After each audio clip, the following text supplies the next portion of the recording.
Good morning. Welcome to the MPG Zoom in regards to the NEC4 contract. We're very pleased to have so many of you attending the presentation today, and thank you all for joining us. My name is Michael Gallucci, and I manage the chartered surveying firm MPG, which has offices in London and Dubai. We're a specialist mechanical, electrical and plumbing firm specialising in quantity surveying, and I myself are a chartered QS, a quantum expert witness with an LLM in international arbitration and contract law. Been working in the UK and Middle East since 1988. Our team at MPG includes quantum and delay experts, quantity surveyors, claims and cost consultants, and we engage with legal specialists in dispute resolution and insolvency matters. Today we're talking about the NEC4 contracts, and for those that you don't know, the NEC4 contract has a number of main options. You have option A, which is the price contract with activity schedule, which is effectively a lump sum contract with milestone payments. We have option B, which is a price contract with bills of quantities. Option C is a target contract with activity schedule, which could be seen to be a cost reimbursable contract with a twist on the end. Option D is a target contract with bill of quants. Option E is cost reimbursable, and option F is a management contract. So in regards to the two main options that are commonly used in contracting and subcontracting, option A and option C, we need to look at the option A. It's a lump sum contract. It's a lump sum price, and you'll be paid for when you achieve each of the items in the activity schedule once that item has been completed to 100% of the activity. So if you're putting together your priced activity schedule to go with your option A price contracts, then you need to be looking at those individual activities to make sure that they're going to be achievable in reasonable time to get to 100%. Option C looks quite similar to option A, but that's a target contract wherein you give a target price with your initial bid, and then when you work through the project, let's say a target was set at £100 and you complete the scope of work and you only spend £80.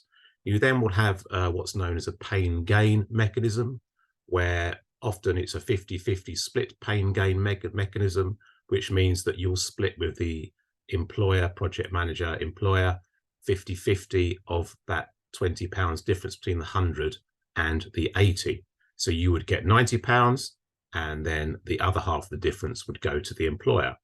However, if you spend £120 and your target price was only £100, then you're going to take the pain of that extra £10. So you're going to get paid 110, but you're going to have to give away that 120. So you're going to be making a loss. If you have any questions along through the presentation, please just raise your hand and we shall try to deal with them at the end.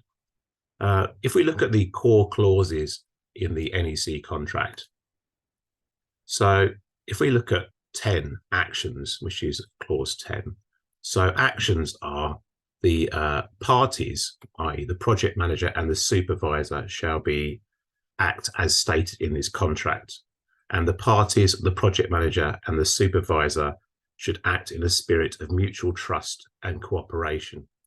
And lots is talked about this clause 10.2 and the phrase mutual trust and cooperation, and what that actually means as you work your way through the contract on an NEC 4 or NEC 3 contract, which is governed so with the NEC. So there's some case law in regards to what mutual trust and cooperation actually means. In 2017, Costain and Tarmac went to the Technology and Construction Court, the TCC, where they considered the meaning of the phrase in the context of the NEC 3 contract. And the court held the phrase imposed a positive obligation on the parties to act in a way that was honest, fair, and reasonable, and not to improperly exploit the other party. Also, Mears and Shoreline Housing Partnership in 2015, The TCC again considered the meaning of the phrase in the contents of the NEC3 contract, and the court held that the phrase did not prevent either party from relying on the express terms of the contract, but it did impose a duty on the parties to act in a way that was consistent with the spirit of the contract. So, whilst the express terms of the contract remain, the TCC and the courts are looking for, as it says in the clause 10.2, the parties to act in a spirit of mutual trust and cooperation. In Van Orden Dragados, UK in 2021, it's a Scottish case. The Inner Court of Session, which is the Scotland's appeal court, also considered the meaning in respect of NEC3. And the court held that the phrase was not merely an avowal of aspiration, but it reflected and reinforced the general principle of good faith in contract.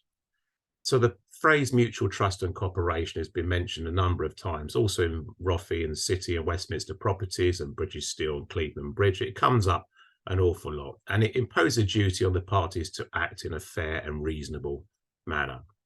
Overall, the phrase can be interpreted by the courts as a positive obligation to parties be fair, reasonable, and honest, and that's the general backbone to the NEC contracts. The phrase reflects the general principle of good faith in contract and can be used to help resolve disputes and keep parties acting fairly with one another. Communications, which is section 13. So communications in NEC4, the clauses have been expanded from the previous NEC3, and it's now recorded in regards to the clauses that at 13.1, each communication which the contract requires is communicated in a form which can be read, copied, and recorded, and that writing is the language of the contract. If in the scope or the works information it specifies the use of a communication system, then the communication has an effect when it is communicated through the communication system specified in the scope. So if you have a communication system such as A-Site or Procore or 4 projects on your project, and that is specified as the one to be used in the scope, then once you communicate through that system, then it is deemed to be a communication. If the scope does not specify a communication system, a communication has effect when it is received at the last address notified by the recipient for receiving communications, or if none is notified, at the address of the recipient stated in the contract data.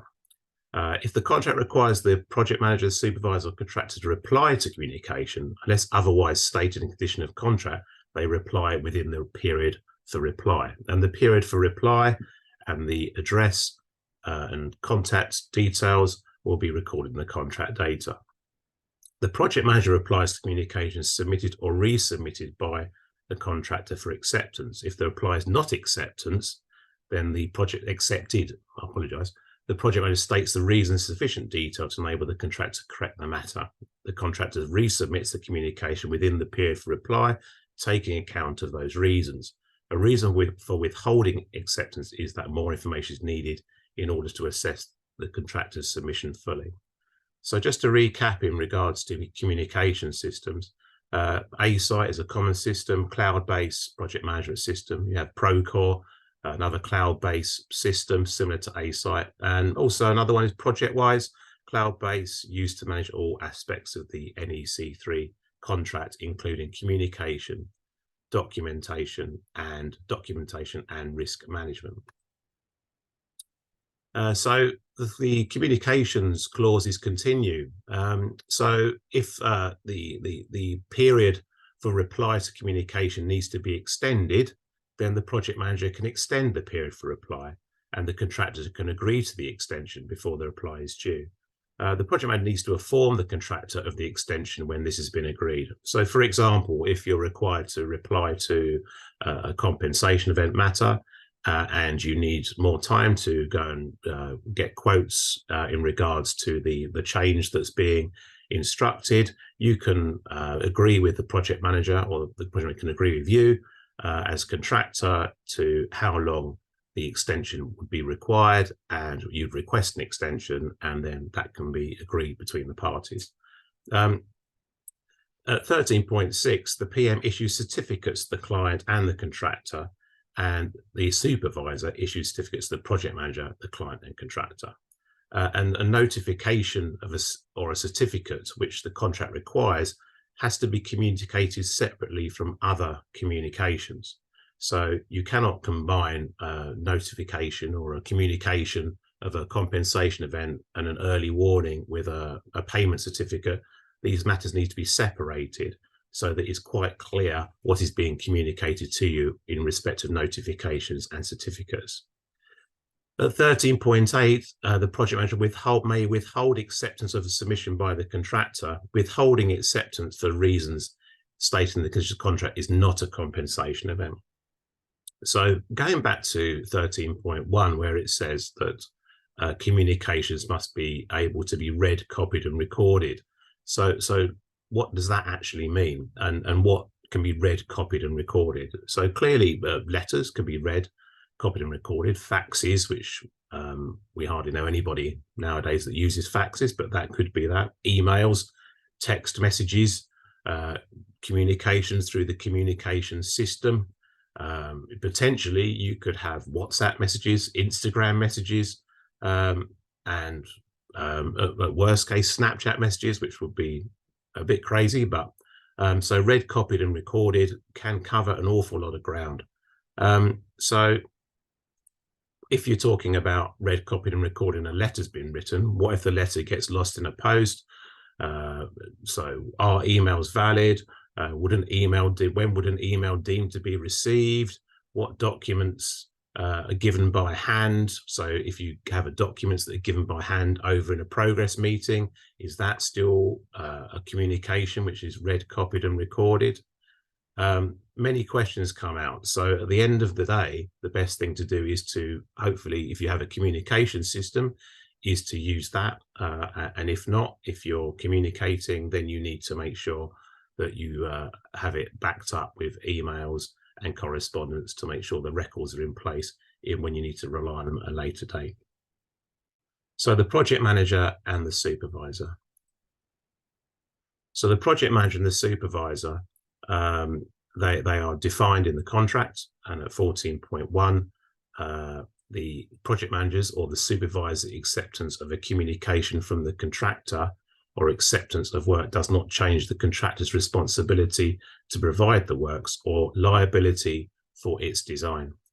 The project manager or supervisor, after notifying the contractor, may delegate any of their actions, and then they may cancel any delegation. So if the project manager goes on holiday, then he will need to advise you that he's on holiday or that he's no longer going to be in place, and delegate his responsibilities to another project manager.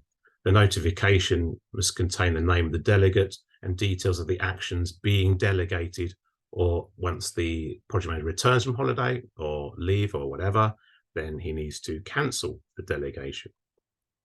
So a reference to an action of the project manager and supervisor in the contract includes an action by their delegates. So the delegate takes on those actions that the PM or the supervisor would do.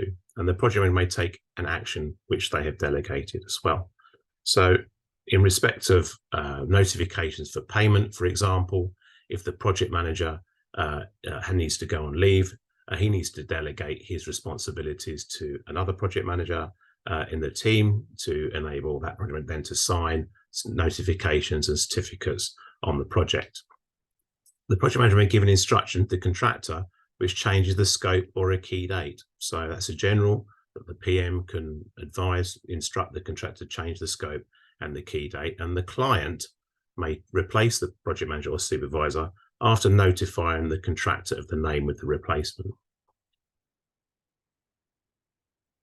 Now we move on to early warnings. This is clause 15. So early warnings are notices that are issued which need to be notified by the contractor and the project manager as soon as either party becomes aware of any matter which could increase the total of the prices, delay the completion, delay meeting a key date, or impair the performance of the works in use.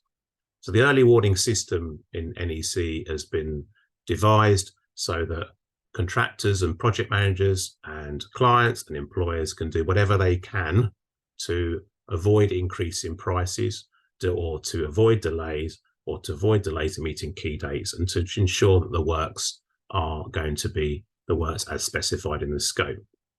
The project manager or the contractor, so these come from the contractor or the project manager, may give early warnings notifying the other of any other matter which could increase the contractor's total costs.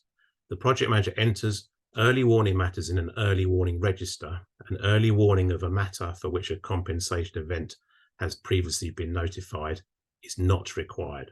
So if you already have a compensation event for a matter, then you do not need an early warning if you've already been notified of the compensation event. And we'll deal with compensation events in a separate session. So at clause 15.2, the project manager prepares the first early warning register and issues it to the contractor within 1 week of starting on the project. So once you start on a project, if you're the contractor and you've not received your first early warning register, then you need to notify the project manager that you require a copy of the early warning register. And for those that are interested, we have a full set of templates of early warning registers, early warning notices. And if you email us at the end, we can send a copy of those templates to you that you can use on your projects for NEC4. So the project manager instructs the contractor to attend a first early warning meeting within 2 weeks of the starting date. So in our experience, this often doesn't happen, but what should be happening is that you should receive your early warning register within 1 week of the starting date and have your first early warning meeting within 2 weeks of the starting date. And thereafter, later early warning meetings are held if either the PM or contractor instructs the other to attend an early warning meeting, and in any case, at no longer interval than the interval stated in the contract data until completion of the whole works. So if in the contract data you have an interval period of, let's say, 4 weeks stated in there, then you should be having your early warning meetings at least every 4 weeks. And if you find an issue that needs an early warning notice that you want to discuss an early warning meeting, then as the contractor, you can request the project manager attend and vice versa. And if you need other people to attend the early warning meeting for others outside of the contract, third parties that may be affected by the contract, if the project manager agrees, or the contractor, both the project manager and the contractor agree, then other people can attend the early warning meeting other than the PM and the contractor. And that so then means that if a subcontractor is working on the individual package that he would be useful, or she would be useful to attend, then the subcontractor can attend the early warning meeting if its attendance would assist in deciding the actions to be taken. And these early warning meetings are have been devised to take in these matters and to work out the best actions to be taken to limit the effect on the project. So at 15.3, that the early warning meeting, those who attend should cooperate clearly in a fair and reasonable manner, and they should make and consider proposals for how the effects of each matter in the early warning register can be avoided or reduced. So once an early warning notice has been issued and is entered the early warning register, then if these matters are not closed out with the actions, then if they remain on the early warning register, they are dealt with until those matters are closed out. And the intention is to reduce or avoid the effects of each of the matter of the early warning register. And it's an open forum where the parties should seek solutions that will bring advantages to all those that are affected, decide on the actions which will be taken and who in accordance with the contract will take them, and decide which matters can be removed from the early warning register, and review actions recorded in the early warning register and decide if different actions need to be taken and who in the contract should take those actions.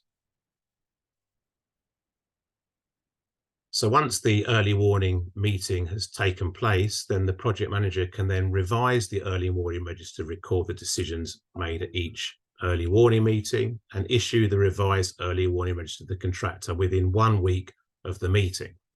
If a decision needs a change to the scope, the project manager then can instruct the change at the same time as the revised early warning register is issued. And as I said before, we have a set of templates that cover all of the major notices required in regards to NEC 4 contracts. And if anybody would like copies of those in Word sent to them, there's no charge, but we're happy to give those to those that request. And you can use those early warning notices and other events that you have. So thank you for your time today. It's just a quick run through the first 3 or 4 main sections of the NEC 4 contract. I have a question from Mohammed in regards to option C. Is saying it seems to be that it's close to a cost reimbursement contract. And you have to give prices, you have to give a target price, and often option C contracts on larger projects are converted into cost reimbursable when matters overrun, but it is actually a target price to give the client employer a price for doing the work, and that price that's being given, the contractor knows he has risk on that price. If the prices are increased over and above, he knows he's going to take the pain, or he knows he can take the gain, so it keeps a competitive price being issued. So thank you for your time. We'll put a recording up on our channels, and if anybody liked those templates, please let us know, and we look forward to seeing you on our next session. Thank you very much, and goodbye.